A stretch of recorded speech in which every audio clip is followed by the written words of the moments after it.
All right, ladies and gentlemen, I hope you had a wonderful day. It was a slow start to the week, but the volatility remains, and now we have three big events that we need to talk about in September. We started off the week with not much, and this week we are going to get a little bit of data, a lot of Fed speakers that we saw today, but now there are a couple of bigger things at play, and if we see the rest of the week play out like this week where the narrative of 50 basis points and everybody talking moves things, but we don't really make advancements, then you're going to want to focus on these volatility events. So I got to break down. I have three separate broad factors that we need to talk about. Then we're going to talk about today, and then we are going to be talking about where we go from here in the short term, even earnings, and then I got a bunch of plays for you. So Chad, what I need from you, a thumbs up on the video. Make sure you're subscribed, and if you don't know, we are live Monday through Friday, 30 minutes before open, youtube.com/thestockmarket. We will see you there in the morning, baby.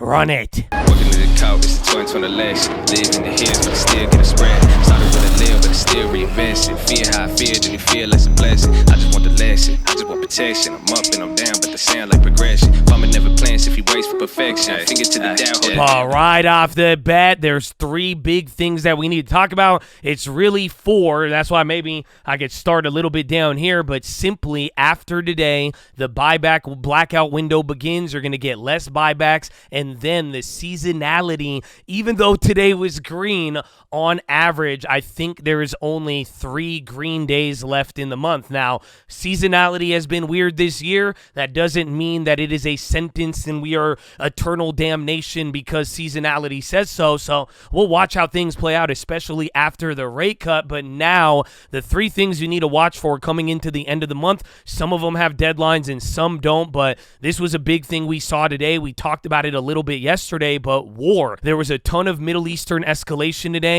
and you heard about Lebanon even over the weekend. And remember, just a couple of weeks ago, we heard about the pager attacks and all of these things, and I brought this up on stream. What you guys have to realize is that, yeah, it's bad that it's escalating. The market's not really responding, but we are approaching the 1-year anniversary of how we got into another conflict a year ago. Palestine and Israel, that was October 7th of 2023.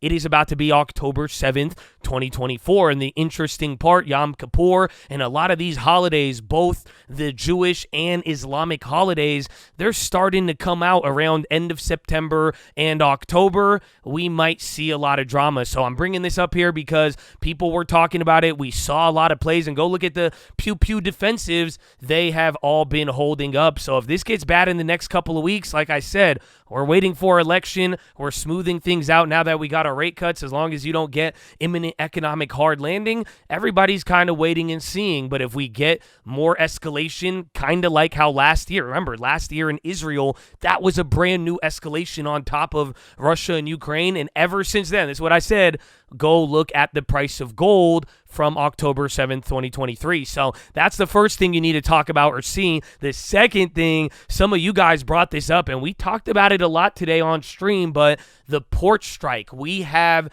a potential port strike here in the United States, and quite simply, if there is no deal done by the end of September, the first day of October, that Tuesday, it will lead to a catastrophe. I know it sounds dramatic, but people are talking about it. 1 week of a port shutdown here in the United States, it can have effects on inflation and other things into 2025. The weird part about this is that Biden said that he will not step in, but this is a big deal. If you guys remember Canada, and I made that big wheat play, I was even saying in Canada, they had their own scenario, but they also had a port strike.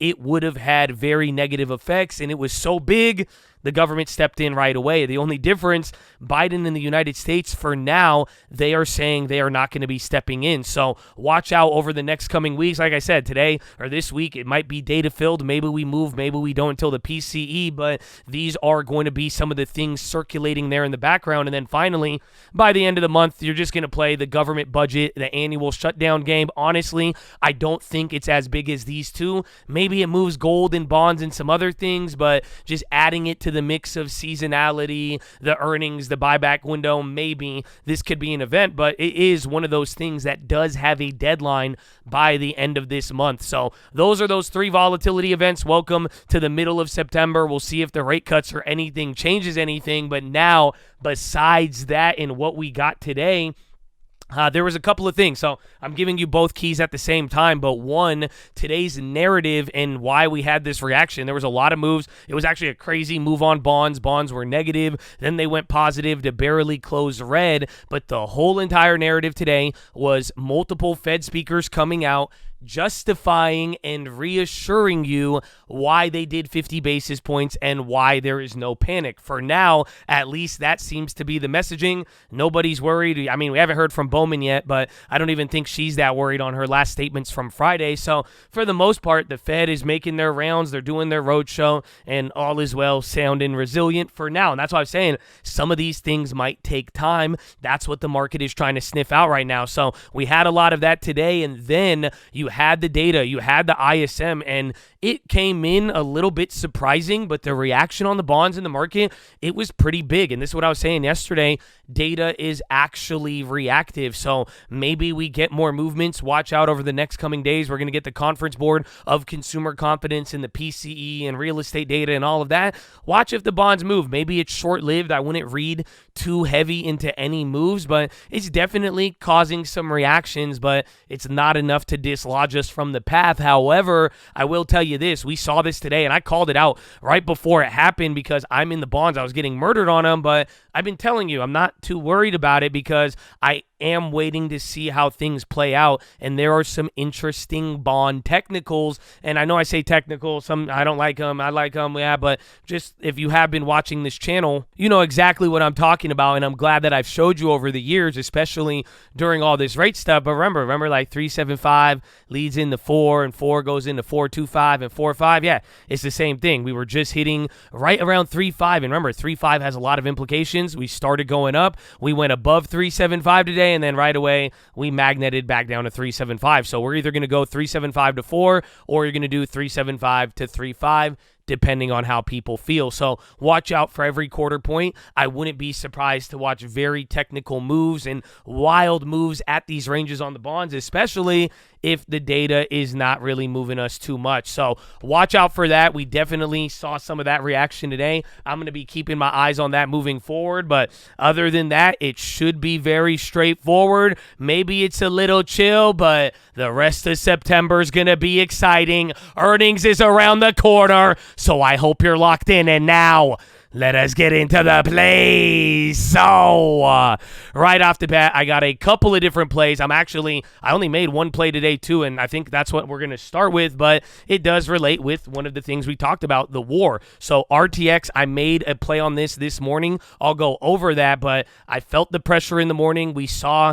some of the attacks last night. Oil even was green today in the AM and then eventually went red, but like, dude, every 10, 15 minutes throughout the day, all we had was war headline after war headline. You started hearing about more and more deaths and this and that, and it was just starting to get out of hand. And then I realized, I was like, oh wait, it is about to be October. So I figured, looking at all of those defense stocks, they are through the roof. I figured some small, cheap, out of the monies with a little bit of time, it wouldn't hurt. I'm not banking on anything happening, but if anything did happen, we would not be caught off guard. It's the stream alerts logic. Remember, you could go get the stream alerts first thing. It's better to have it and not need it than to need it and not have it. That's how I feel about these RTXs. So you'll see when we get into the play, but I definitely kept that one cheap. But that is play number one. Then play number two, you already know this one. I'm still in this, but it's the same logic as last month. But if there is a strike here in the United States, I think it could have a big effect. This is kind of what I was talking about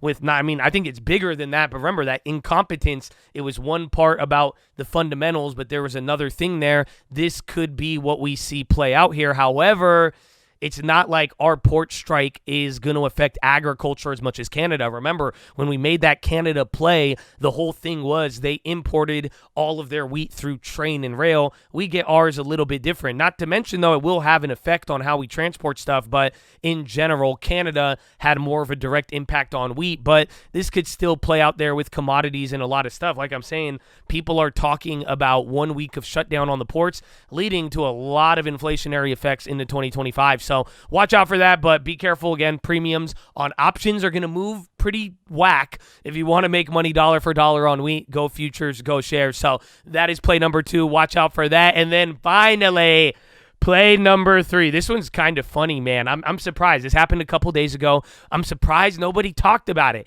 especially with everything that I have been talking about. But Philip Morris, and I'm thinking to the downside. Why? Because you might have a potential conservatives versus Zyn moment, and Tucker Carlson is launching his own chewing tobacco. Yes, so Tucker Carlson apparently a couple days ago, he said that Zyn is for women and liberals, and Zyn did not like that. Philip Morris, they got mad, and Philip Morris was donating to Kamala Harris, so he got mad, and now he's like, yeah, I'm going to make my own called AIM. So I don't know where MO is going to fit into all of this, but I think this is hilarious, funny, related to the election, and it has some downside and competition.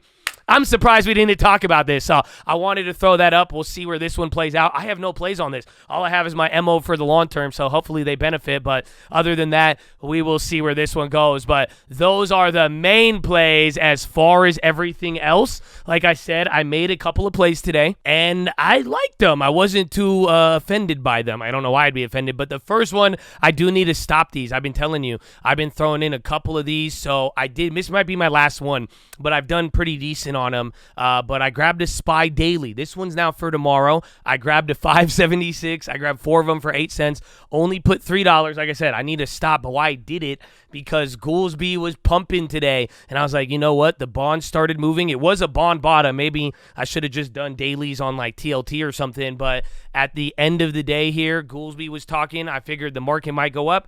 $30 bet. I'll do good. But as long as I don't go out of hand, I think these could be a problem. But like I was saying, even a few weeks ago, I haven't traded these in a very long time, and then all of a sudden, I think I've done like 4 or 5 dailies here in the last like 2 or 3 weeks. So we'll see how that plays out, but that was my first one. I'm going to be holding that into tomorrow, and then this was the play that I grabbed in the morning. I don't like how far out of the money it is, but the fact of the matter is it's dirt cheap. It has time, and if there is any sort of war development, if we get the next level, which I do think there is a high threshold considering what we've been through, then these will pop off. But I grabbed 20 of the October 18th 135 calls on RTX for about 6 cents. They went up, I think, 50% throughout the day. So even then, I grabbed them in the morning. I didn't tell any of y'all. Again, like I said, I'll wait till I bring it up here, but RTX started melting up, and you could see as the day went on, everybody was like, yeah, war is, yeah, maybe okay, hold on. And then you go pull up the dailies on all of them, you will see exactly what I'm talking about. So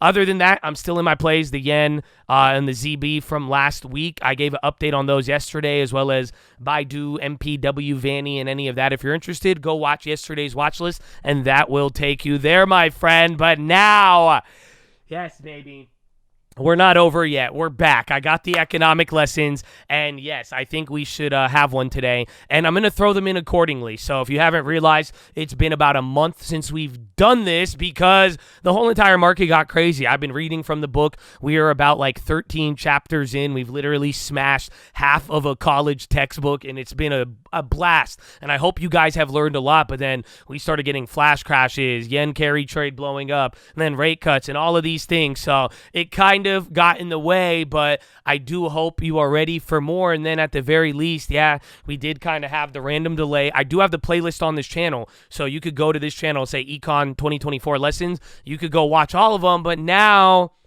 there's no excuse for you to be falling behind. Okay, I stopped for a month, and now we are going to continue. So if you didn't catch up, then I don't know what to tell you, man. I don't know what to tell you, but getting into it where we left off, if you guys don't recall, we were on Bretton Woods. This is what changed our monetary system and led us to a system of floated exchanges. But remember, they had to invent the Bretton Woods system, and then they needed all of the dollars, and then they started spending all the dollars, and then the dollar went from dollar shortage to dollar glut. That was our last lesson, and now today we are on the end of Bretton Woods and the crisis and collapse, which ultimately led us into the system we have today. So here we are, the end of Bretton Woods, crisis and collapse. The continued viability of the Bretton Woods system depended upon restoring confidence in the dollar, and this in turn required eliminating the underlying payments imbalances. Adjustments could be achieved through one of three paths. Either devalue the dollar against gold, restrain economic activity in the United States in order to reduce American imports, or expand economic activity in the rest of the world in order to increase American exports. Governments proved unwilling to adopt any of these measures. Instead, they were paralyzed by political conflict over who should bear the cost of the adjustments necessary to eliminate the imbalances that were weakening the system. So again, remember, they had this plan of Bretton Woods, and then 10 years later, there was finally, or 15 years or 12, there was finally enough dollars to get it popping, and then they did it, and then they ran these crazy deficits, and then it led to the unintended consequence of the dollar being the reserve currency, and then eventually it led to a problem, and now there wasn't enough gold. Remember, the dollar was backed by gold, the dollar's everywhere, and now they're like, oh crap, there's an imbalance, and now there's more dollars than gold exists. What do we do? And long story short, although I'm giving you the quick little recap, who should bear the cost? This is going to be one of the most important things when it comes to both politics and the economy. I have another lesson I'm going to give you guys. I've been talking about it live on stream, but remember, who is willing to bear the cost, even with deflation, inflation? Go look at China. That is a big, big deal, and that usually determines how things play out. Whoever's willing to bear the cost, that's usually going to be the game plan that people end up going with, especially if it means that there's going to be winners, and then whoever's willing to be the loser, if they're down with it, then ta-da! So, yeah, there's that. But continuing, the simplest solution would have been to devalue the dollar against gold. Devaluation was not easily achieved, however. American policymakers believed that they could not change the dollar's exchange rate unilaterally. If they devalued against gold, Europe and Japan would simply devalue in response. As a consequence, the only way to devalue the dollar was to convince European and Japanese governments to revalue their currencies. Europe and Japan were unwilling to revalue their currencies against the dollar. However, because so would remove any pressure on the United States to undertake adjustments of its own, revaluation, in other words, would let the United States off the hook. So again, they're saying, well, why don't we just lower the value and make it where $1 is worth less gold? But then they're saying if you do that, the other currencies will just adjust. Man, imagine how much dollar moves you've had. Have you ever seen the dollar move and then the yen and euro just move exactly the same amount? It's saying back then when that system, even if you devalued, if everybody just matched up, it wouldn't have an effect. And then if you let the US devalue while you didn't, you were letting them off of the hook for all of this crap that they just caused. So factor that into today, my friend. But again, remember, different system. This is fixed. So with currency realignment off the table, only two other solutions were left: adjustment through economic contraction in the United States or adjustment through economic expansion in other countries. In the United States, neither Johnson nor the Nixon administration was willing to adopt the policies required to eliminate the U.S. balance of payment deficit. U.S. Secretary of Treasury Henry Fowler spelled out the American options in a memo to President Johnson in mid-'66. The United States could either reduce the deficit by cutting back U.S. commitments overseas, a choice that would entail major changes in U.S. foreign policy, or reduce the deficit by introducing new economic and balance of payments measures at home. Neither option was attractive. The Johnson administration was not willing to allow a balance of payments to constrain its foreign policy goals, and restricting domestic activity to correct the deficit was politically inconvenient. Richard Nixon, who assumed the presidency in '69, was no more willing to adopt policies to eliminate the American deficit. Instead, the Nixon administration blamed other governments for international monetary problems. The dollar's weakness was not a result of the American balance of payments deficit, the administration claimed, but was instead caused by surpluses in Germany and Japan. Because other governments were at fault, the administration began to push these other governments to change policies, acting like a bull in a china shop, threatening to wreck the international trade and financial system unless other governments supported the dollar in the foreign exchange market and took measures to stimulate imports from the United States. So remember, I did give you guys little segments of this, I think, in the beginning of inflation, because remember how the Nixon administration did it. They were saying, well, yeah, we're spending and we got to do this. They're like, but nah, it's not. They blame the corporations. They said blame the other countries. And then they were like, well, we're just going to start doing crazy stuff. If you don't adjust, then you guys are going to ruin everything. So think about how you could apply that to today. But continuing, governments in Western Europe and Japan initially supported the dollar in large part because the dollar was the linchpin of the Bretton Woods system and because there was no consensus on how the system might be reformed or replaced. But there were clear limits to their willingness to continue to do so. The case of Germany illustrates both sides. Germany had done more to support the dollar than any other European government. The German government had agreed not to exchange dollars it was accumulating for American gold, in stark contrast to the French, who regularly demanded gold from the U.S. for dollars they acquired. In addition, Germany had negotiated a series of offset payments through which a portion of American military expenditures in Germany were offset by German expenditures on American military equipment. Such payments reduced the extent to which the American military expenditures in Europe contributed to the balance of payments deficit. Governments willing to support the dollar, however, was limited that the country's aversion to inflation. Germany had experienced hyperinflation during the 20s, with prices rising at the rate of 1,000% per month in 1923. The experience had caused German officials and the German public to place great value on price stability. Supporting the dollar threatened to increase German inflation.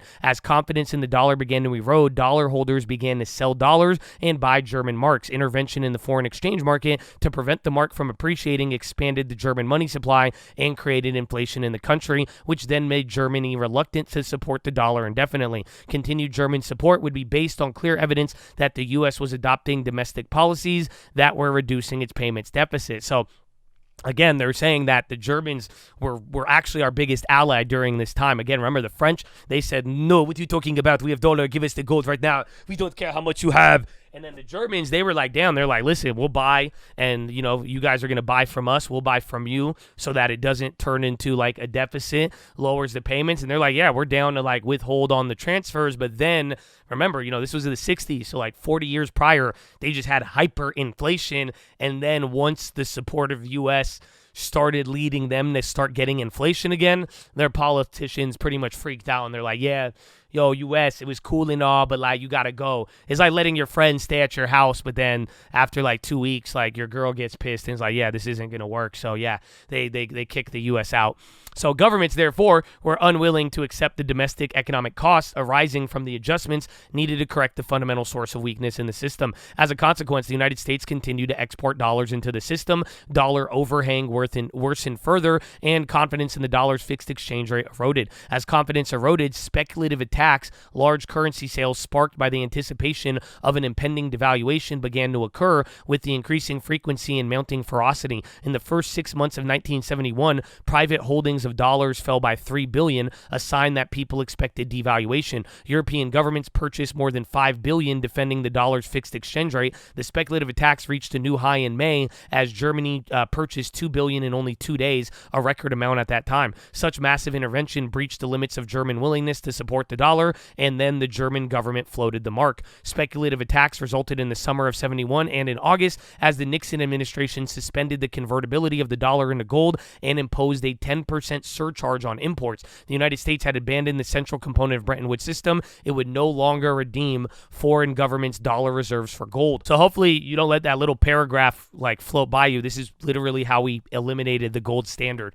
Literally, before you know it, Nixon's like, yeah, nope. And then we got a 10% charge on imports. So governments made one final attempt to rescue Bretton Woods during the fall of 71. They negotiated a currency realignment that they hoped would reduce the U.S. payments deficit and stabilize the system. The realignment was finalized in a December meeting held at the Smithsonian in D.C. The dollar was devalued by 8% against gold, its value falling from 35 an ounce to 38 an ounce, and European currencies were reduced by about 2%, thus producing a total devaluation of about 10%. In addition, the margins of fluctuation in the exchange rate were widened from 1 to 2.5% to give the system a bit more exchange rate flexibility. Although Nixon hailed the Smithsonian realignment as the greatest monetary agreement in the history of the world, it solved neither the economic imbalances nor the political conflicts that were the cause of the system's weakening. The United States refused to adopt measures to reduce payments deficit rather than tighten monetary policy policy to support the new exchange rate, the Nixon administration loosened monetary policy, triggering the greatest monetary expansion in the post-war era. German officials remained unwilling to accept the inflation that was necessary consequence of intervention to support the mark against the dollar. With neither attacks quickly reemerged, a massive crisis in the first months of 73 brought the system down as most industrialized countries abandoned their fixed exchange rates and floated their currencies.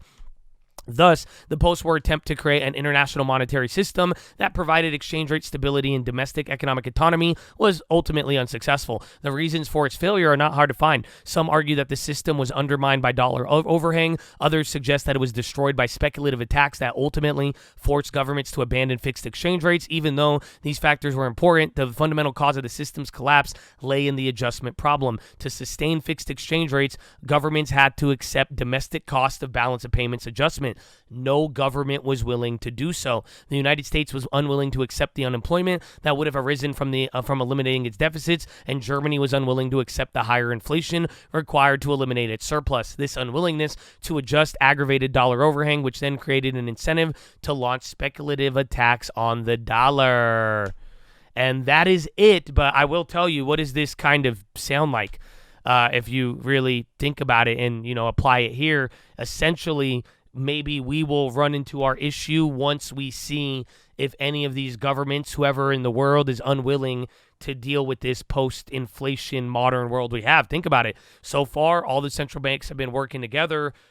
Who is willing to bear the cost? It seems like this time around somebody is, as we are going through all of these changes. And for now, it's working. Or you could argue that a floated exchange rate is why we don't have these problems today. Remember, these problems were resulting as the result of a fixed exchange system. That's why everything pretty much floated, and ta-da, that's where we are today. So we're going to wrap up this chapter, then get into more. But Chad, I hope you enjoyed it. I hope you learned something, but that is your watch list, ladies and gentlemen. Make sure hydrate healthy, ready to go. Make sure post your watch list. Make sure we see you there in the morning. I need the armor on. I need the helmet shining. And I need you to remember, don't waste the season of brokenness. Oh, yeah. Thankfulness in the season of broken is worth a lot more. Make the most of it, baby. Stay in the game. Drink that water. Stay hydrated and healthy. I'll see you when the AM end.